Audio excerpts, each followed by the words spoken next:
Let me ask you something. Have you ever watched my videos, nodded along, thought, yes, that's exactly me, and then gone right back to ignoring your own needs? Not because you didn't understand, not because you don't care about yourself, but because something underneath keeps pulling you back into the same pattern over and over. If that's you, you're not stubborn and you're not broken. There is a very real reason this happens, and it has almost nothing to do with willpower. I want this to feel like a warm, grounding conversation. Imagine we're sitting in my therapy office together. Soft lamp, cozy blankets, gentle quiet. You don't have to fix anything today. You just need to understand something that's been running underneath your awareness for a long time. If you watch my recent video, The Invisible Cost of Being Too Good to Others, you already know a great deal. You know how kind people disappear from their own lives. You know the four origins: the emotionally sensitive child, the good girl training, the belief that your needs are too much, and adaptation to early instability. You know the 8 signs. You know what it costs you: your voice, your body's signals, authentic connection, and your sense of purpose. And you know the 5 steps of the return protocol. That video gave you the map, the full, detailed map of what's happening and how to find your way back. But here's what I hear from people after they watch it. And I hear this constantly. They say, I understood everything, and then I went back to my life and did the same thing. That gap between understanding and change is what this video is all about. Because there is a reason that gap exists, a reason the pattern keeps running even after you've seen it clearly. And it's not that you're not trying hard enough. It's that there's a mechanism underneath the pattern, a mechanism that understanding alone doesn't touch. This video is the companion to The Invisible Cost. That one showed you the territory. This one shows you the engine that keeps driving you through it. Watch both, and you'll have not just the map, but the key to the ignition. Make sure to watch the entire video, because at the end, I'll be sharing a guided practice designed specifically for the moment when you understand everything but still can't change. A practice that reaches the part of your system that knowledge can't touch. Also, like, subscribe, and hit the bell so you never miss another video about thriving as a highly sensitive person. Part 1: Why Understanding Isn't Enough. Let me start with something I see in my practice every single week. Someone sits in my office. They can name the pattern. They can trace it back to childhood. They can tell you exactly which of the 4 origins applies to them: the emotionally sensitive child, the good girl training, the belief that their needs are too much, or the adaptation to instability. They've done the reading, they understand the wiring, and then they say, I know all of this, and I still can't say no to my mother. I still can't tell my partner what I actually need. I still say yes when I mean no. Why? That question, why, is what this entire video is built to answer. Because the answer isn't that they need more information. They have plenty of that. The answer is that understanding happens in a different part of your system than the pattern runs in. And until you reach the part where that pattern lives, the part below words, below insight, below understanding, it will keep running. Let me explain what I mean. I worked with a woman I'll call Heather. She'd been in therapy before. She'd read extensively about people pleasing. She could explain the good girl training with more precision than I could. And she came to me not because she didn't understand, but because understanding hadn't changed anything. She told me, I can tell you exactly why I do it. My mother was anxious. I learned to manage her emotions. I became the good girl. I know all of it. And then my sister calls and asks me to help with her kids this weekend, and I say yes before I've even finished the question, every time. And when she said that, I said something that surprised her. I said, of course you do, because the part of you that says yes isn't the part of you that understands. The understanding lives in your cerebral cortex, the thinking, reasoning, insight-producing part of your brain.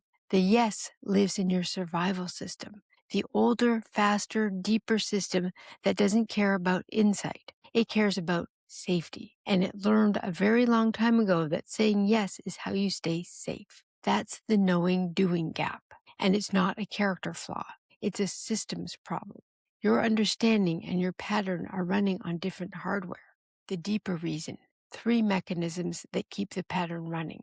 So if understanding alone doesn't change the pattern, what does? To answer that, we need to look at what's actually keeping the pattern in place. There are 3 mechanisms, and none of them are addressed by insight alone. Mechanism 1, the safety equation. Your nervous system, especially if you're a highly sensitive person, has one primary job: keeping you safe. Not happy, not fulfilled, not in touch with your needs, safe. And somewhere a long time ago, probably in childhood, probably in one of the 4 origins I described in The Invisible Cost, your system built an equation. The equation looks like this: putting others first equals safety.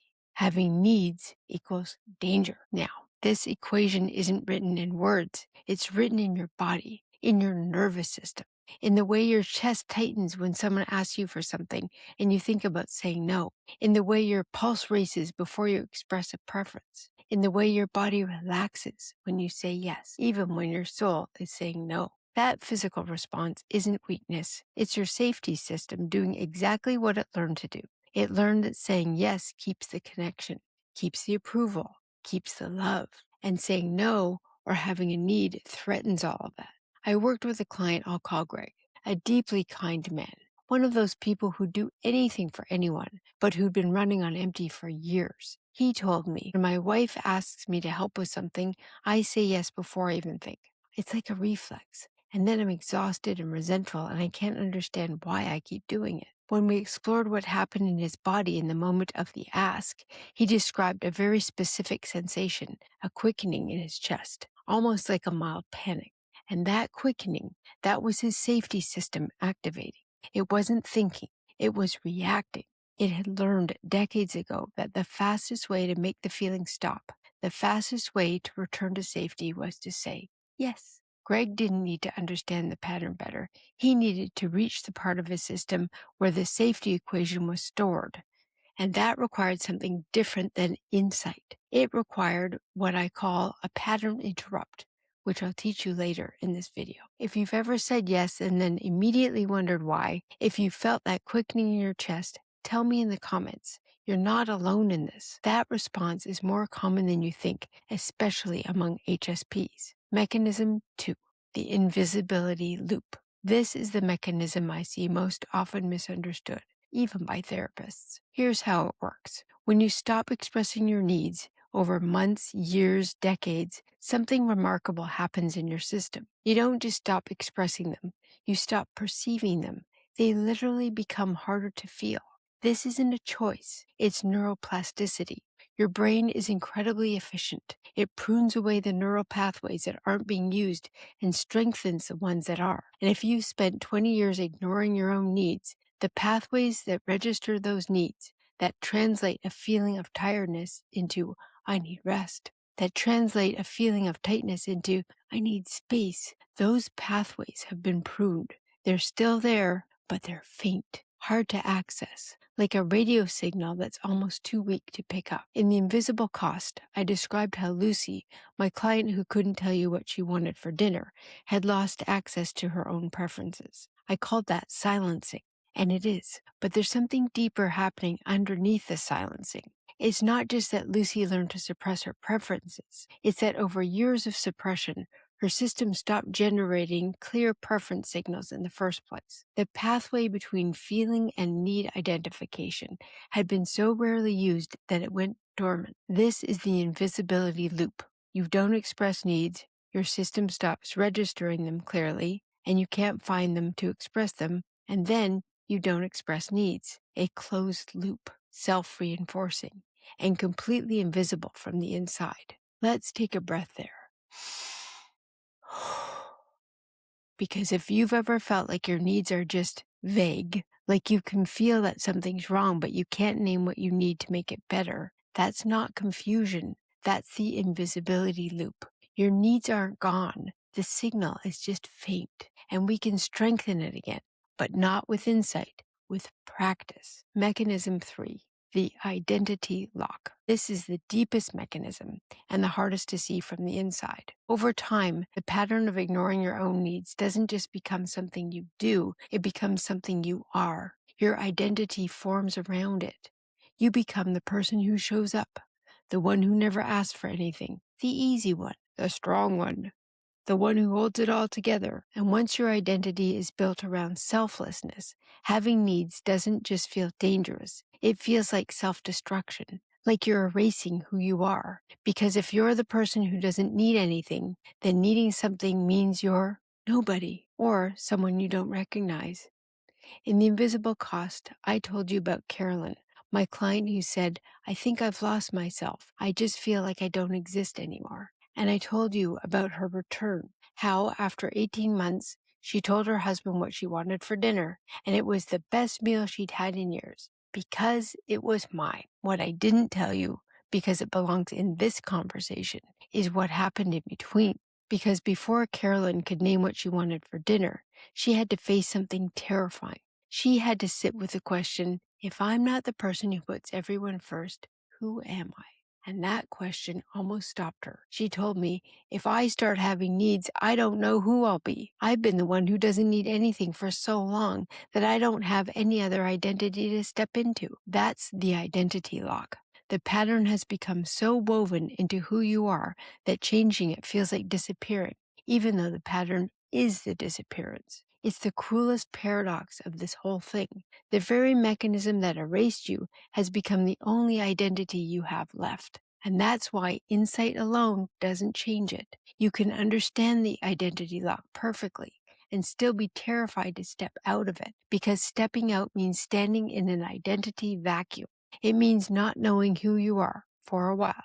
And most people, especially kind people, especially sensitive people, can't tolerate that uncertainty for long enough to let a new identity form. Before we move into the second half, where I'm going to give you the specific practices that reach beneath insight and into actual mechanisms, drop a comment below and tell me which of the three mechanisms you recognize most: the safety equation, the invisibility loop, the identity lock, or maybe all three stacked on top of each other. I read every comment, and your sharing helps others name what they're experiencing. And if you haven't watched The Invisible Cost of Being Too Good to Others yet, that video gives you the foundations, the origins, the signs, the costs, and the 5-step return protocol. This video gives you what that protocol needs in order to actually work, the understanding of why the pattern keeps running even when you know everything. They're companion pieces, two halves in one whole. Part 2. Reaching the pattern where it lives. 3 practices that go deeper than insight. In The Invisible Cost, I gave you the 5-step return protocol. Get curious about your inner world, practice the pause, renegotiate your relationship with your needs, rebuild your identity through small acts of selfhood, and learn to receive. Those 5 steps are the foundation. They work. I've seen them transform people's lives, but they work best when you also have the tools that reach the 3 mechanisms we just identified. Because if your safety equation is running, if your invisibility loop is active, if your identity is locked, 5 steps alone can feel like pushing against a door that's locked from the other side. So here are 3 practices designed specifically for the mechanisms, one for each, and they work alongside the 5 steps. They don't replace them. Practice 1, the body rewrite for the safety equation. The safety equation lives in your body, not in your thinking mind. So we need to reach it through your body. Here's the practice. The next time someone asks you for something, a favor, your time, your energy, your presence, don't try to change your answer. Not yet. Just notice what happens in your body in the moment of the ask. Where do you feel it? Your chest, your stomach, your throat? Just locate it. Then notice. Does the sensation push you toward yes? Does it push you away from no? Just observe it, like a scientist. No judgment, no fixing. Just, there it is. That's the safety equation activating. When I taught Greg the body rewrite, he was frustrated at first. I notice it, he said, and then I say yes anyway. And I told him, that's fine. Right now, we're not trying to change the yes. We're trying to bring conscious attention to the moment where the reflex fires. Because every time you notice the sensation, every single time, you're creating a tiny gap between the trigger and the response. And that gap, even if it's a millisecond, is where change becomes possible. After about 3 weeks of just noticing, Greg came in and said, my wife asked me to help with something on Saturday. I felt the quickening, and for the first time I said, Let me check my schedule and get back to you. I didn't say no, but I didn't say yes in the same breath either. There was a gap. That gap is the body rewrite in action. You're not fighting the safety equation. You're widening the space around it. And in that space, something new can enter. A choice, not a reflex. A real choice. This practice works alongside step 2 from the return protocol. Practice the pause, but it goes deeper. The pause is behavioral. The pause before you answer. The body rewrite is somatic. You feel where the reflex lives in your body, and you begin to separate your sense of safety from the automatic yes. Over time, that separation grows, and the safety equation starts to update. Practice 2, the signal strengthening exercise for the invisibility loop. The invisibility loop makes your needs faint, like a weak radio signal. So we strengthen the signal. We do that by building the pathway between bodily sensation and need identification, deliberately, repeatedly. Here's the exercise. 3 times a day, morning, midday, and evening, you stop and ask yourself 2 questions. If this feeling had a voice, what would it be asking for? Not, what should I need? Not, what's reasonable to need? Just, what is the sensation and what does it want? In The Invisible Cost, I told you about Miriam, the therapist who couldn't feel anything, just flatness. We spent 3 weeks on the simplest exercise. What am I feeling? What do I need? And by the end, she told me, I realized yesterday that I was angry, genuinely, clearly angry. And I knew it in the moment. That's signal strengthening. What I want to add here, what I couldn't fit in that video, is why it works. It works because of neuroplasticity. Every time you travel the pathway from sensation to need, you're reinforcing it. You're telling your brain, this pathway matters. Keep it open. Make it stronger. And over time, weeks, not years, the signal starts coming through more clearly. Not because you understand the pattern better, but because you physically rebuilt the neural road between feeling and need. Here are some common translations that emerge from this practice. Tightness in the chest means I need space before I respond. Heaviness in the limbs means I need rest, real rest, not just distraction. A buzzing or restlessness means I need movement or a change of environment. A hollow or sinking feeling, I need connection, but real connection, not performing. Clenching in the jaw means I need to say something I've been holding back. Try this right now. Pause the video. What are you feeling in your body? And if that feeling had a voice, what would it be asking for? You don't have to act on it. Just register it. And if you'd like to share what you noticed in the comments, it helps others see that they're not the only ones rebuilding this pathway. Practice 3, the identity bridge for the identity lock.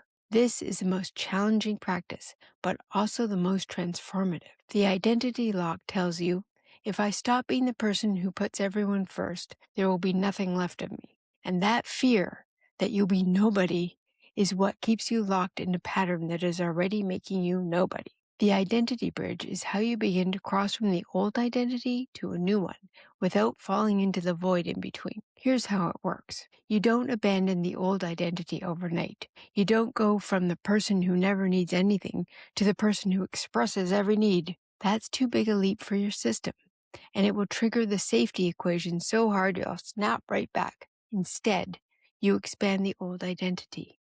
You add to it. You become the person who shows up for others and shows up for yourself. The person who is generous and receives. The person who is strong and human. I worked with a woman I'll call Anne. She'd been the one who holds it all together for her entire adult life. For her family, her friends, her colleagues. And when she started to set boundaries, small ones, micro boundaries, like I described in the 5-step protocol, she felt like she was betraying herself. This isn't me, she said. I don't do this. And I said to her, you're right. The person who doesn't set boundaries isn't you. But here's the thing. You're not removing a part of yourself. You're adding one. You're still the person who shows up. You're also becoming the person who shows up for yourself. You're not less. You're more. That reframe, not less, more, was the identity bridge. It didn't ask her to abandon who she was. It asked her to expand who she was. And that felt survivable. Not easy, but survivable. Over time, Anne began to describe herself differently. not as the person who never asks for anything, but as the person who cares deeply about others and about herself. The old identity didn't disappear, it grew. And inside that growth, her needs started having room to exist. In The Invisible Cost, I told you about Sonia, who found herself again through drawing. 20 minutes at her kitchen table with colored pencils. She said, I didn't realize how much of myself I'd given away until I found something that was only mine.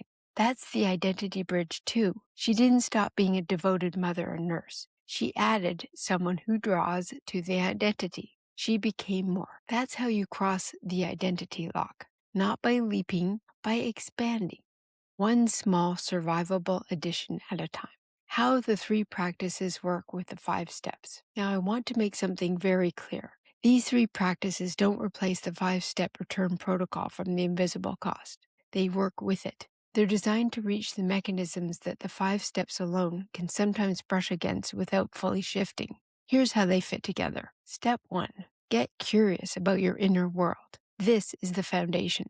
But if the invisibility loop is active, your inner world is faint, hard to access. That's where the signal strengthening exercise comes in. It rebuilds the pathway so that when you ask, what am I feeling? You can actually get an answer. Step 1 asks the question. The single strengthening exercise makes the question answerable. Step 2, practice the pause. This is essential. But if the safety equation is running, the pause itself can feel dangerous, like you're threatening the connection. That's where the body rewrite comes in. It teaches your system that noticing the reflex isn't the same as acting on it, that a gap between trigger and response is safe. Step 2 creates the pause. The body rewrite makes the pause survivable. Step 3, renegotiate your relationship with your needs. This is the deep belief work. But if the identity lock is in place, renegotiating your needs feels like renegotiating your existence. That's where the identity bridge comes in. It shows you that having needs doesn't erase you, it expands you. Step 3 changes the belief. The identity bridge makes the belief change feel survivable. Step 4, rebuild your identity through small acts of selfhood. This is where the identity bridge lives most naturally. Sonia's drawing, the small things that are only yours. Step 4 and the identity bridge are 2 sides of the same work. One builds the acts, the other lets you claim them as yours without guilt. Step 5, learn to receive. This is where all 3 mechanisms converge, because receiving challenges the safety equation. Receiving feels dangerous, bypasses the invisibility loop. Receiving requires knowing what you want to receive, and threatens the identity lock, the giver becoming the receiver.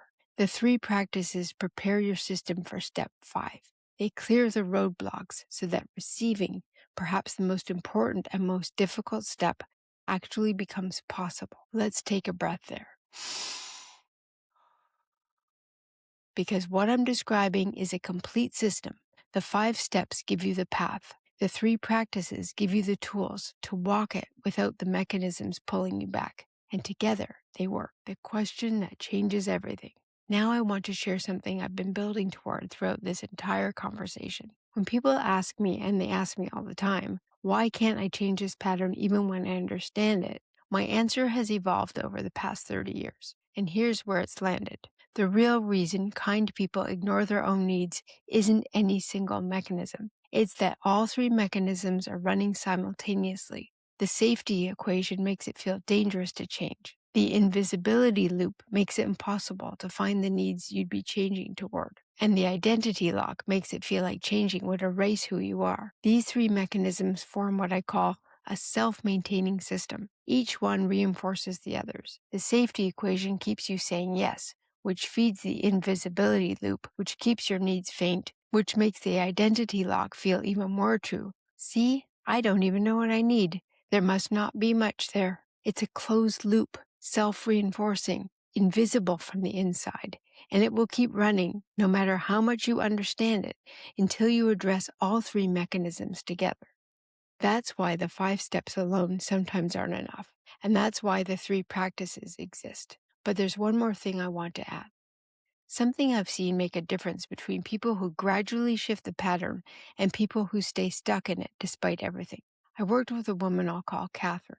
She'd been through the pattern for decades. She'd done therapy, she understood the origins, she could name the signs, she knew the costs, and she was still stuck. One day in a session, I asked her a question that I ask many of my clients at this point in the work. I said, Catherine, what would the version of you who does know her needs be like? Not what would she do? What would she be like? And she paused. And then she said, slowly, almost surprised by the answer, she'd be quieter. Not quieter because she's hiding. Quieter because she's not constantly performing. She'd be more still, more real. She wouldn't need to fill every silence. She'd trust herself. And I said, that person already exists inside you. She's been waiting. And every time you pause before saying yes, every time you notice a need, even faintly, and don't dismiss it, every time you add something to your identity that's purely yours, you're letting her out, not creating her, releasing her. She started to cry, not from sadness, from recognition. She said, I've been so focused on what I've lost that I forgot there's someone I've been keeping locked inside. That right there is the shift. Not from ignorance to understanding, but from understanding to meeting yourself. Not the performing, accommodating, infinitely fine version. The real one. The one who's been waiting underneath the pattern this whole time. I'd love to hear from you. If you close your eyes and ask yourself, what would the version of me who knows her needs be like? What comes up? Share it in the comments if you feel moved to. That description isn't fantasy, it's a compass, and it points toward who you're becoming. Here's the bonus that I was telling you about. It's a guided practice. It's called Meeting the One Who Knows. Now, I promised you a practice at the end. This one is different from the reflection I shared in the invisible cost. That practice was about hearing your needs. This one is about meeting the part of you who already knows them. Because here's something I've learned in 30 years of this work. The needs aren't missing. They've never been missing.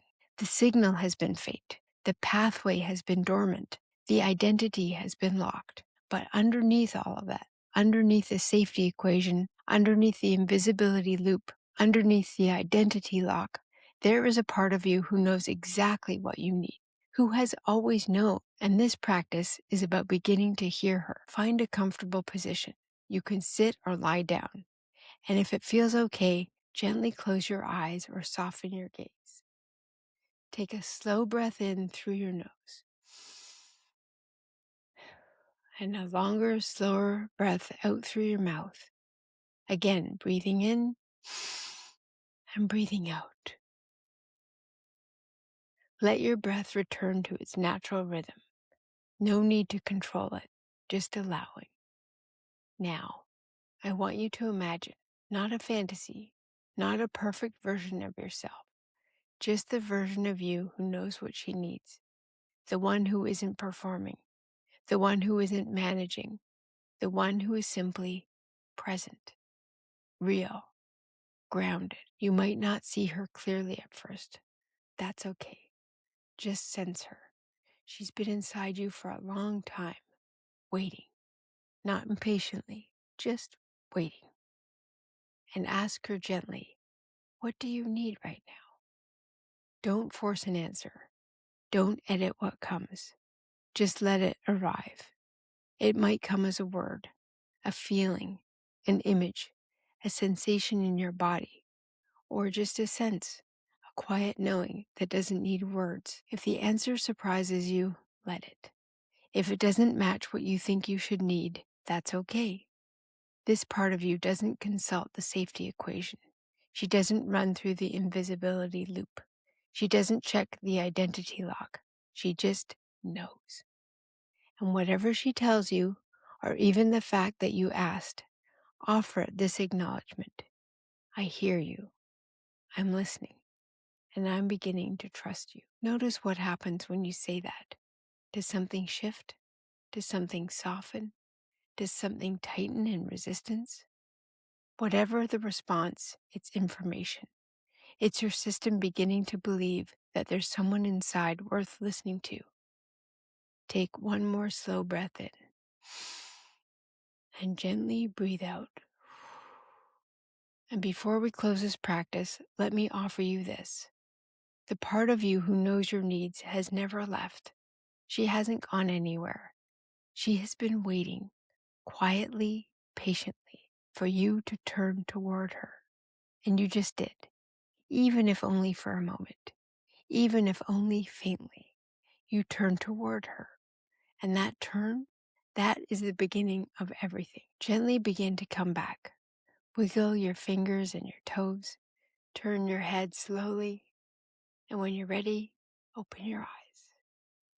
In closing, the real reason kind people ignore their own needs isn't that they don't care about themselves. It's that three mechanisms, the safety equation, the invisibility loop, and the identity lock, keep the pattern running beneath a level of understanding. And until you reach those mechanisms directly, through the body, through signal strengthening, through identity expansion, insight alone won't shift them. I would love to hear from you. Which of the three mechanisms feels most active in your life right now? The safety equation, the invisibility loop, the identity lock, and which of the three practices, the body rewrite, the signal strengthening, or the identity bridge, feels most like the next step for you? Leave a comment, share your thoughts, or pass this along to someone who might need to hear it today. If you found this conversation helpful, please like, subscribe, and hit the bell so you never miss another video. And if you haven't yet, go watch The Invisible Cost of Being Too Good to Others. It's the companion piece to this video. That one gives you the map, the origins, the signs, the costs, and the 5-step return protocol. This one gives you the engine, the three mechanisms that keep the pattern running, and the three practices that reach them. Together, they form a complete system, the map and the key. Watch both, and you'll understand not just what's happening, but why it keeps happening and what reaches it where it lives. Thank you for spending time with me. Remember, your needs have never been missing. The part of you who knows them has been waiting, and you just turned toward her. Take good care of your sensitive soul.